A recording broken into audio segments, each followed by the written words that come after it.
Assalamu alaikum aziz qarindoshlar, Nuruz aymonlar mübarek olsun. Ben sizlerden Nuruz aymonlar atab bu dünya degan akşamda hep geldim.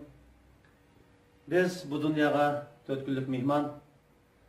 Qısqagina hayatda her birimiz bir-birimizning qadr qimmatimizni qilib, hurmatimizni qilishib,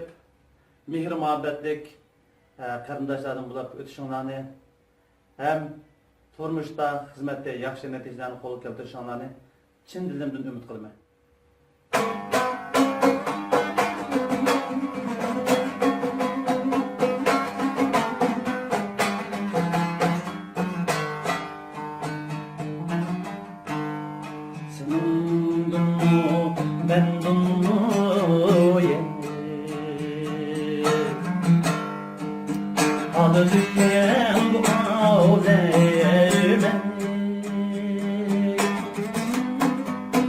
Halı diken bu alem bir koyga hayatta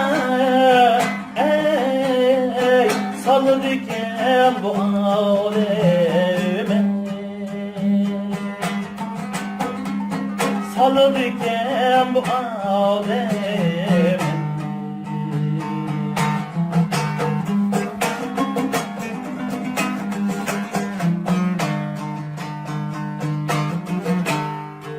Bazen dulğa zuk birey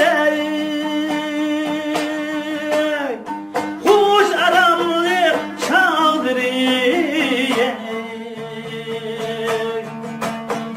Hoş aramlı çaldırıy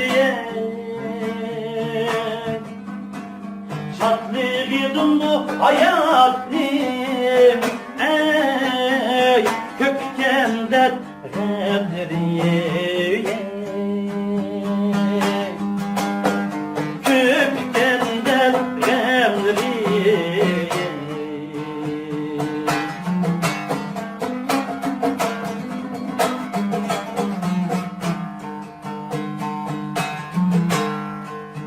Şenligen bu alem Aslı şunda karalgay alem Aslı şunda karalgay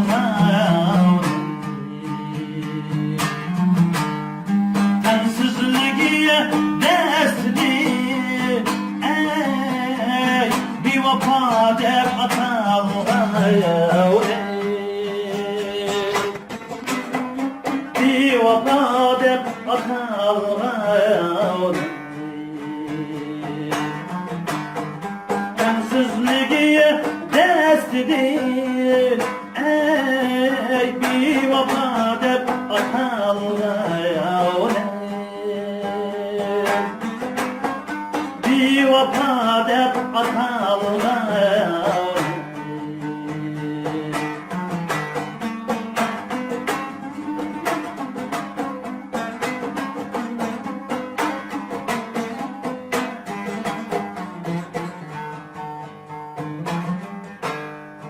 Ahır dem tınarda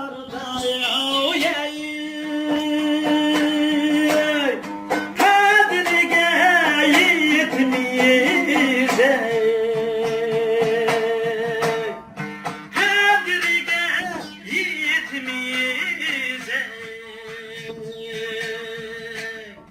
yoruk alem mihge ey kıymay bir köy kitimize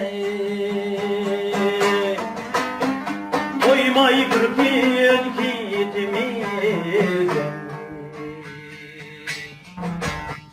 Yürek alem mihge ey koymay bir gün kitimize koymay bir gün kitimize